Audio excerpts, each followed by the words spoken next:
We were on a hiking then we are actually waiting for the sunrise. Okay. When the sunrise comes up, then I'll just take my knee and ask her to... You went down on your knees in front of the friends and co-trekkers? Yeah. Wow! May idea sila? Walang nakakaalam, May totally. idea naman yung friends ko at saka yung coordinator. Okay. Sa Mount Pulag ito ha. Ayan. Pero nung pinako yung question, nasa top na ba kayo? Or? Wala pa sa amin pero nandun kami sa spot na yung spot. Parang stopover.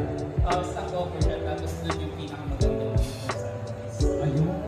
Wow. Was it captured on, was it, nakuha na ng something like a memorabilia, is it posted on Facebook para we can check it out? Mag-i-stalker mode, no? Yeah. Okay. When you proposed, you went down on your knee and then you brought up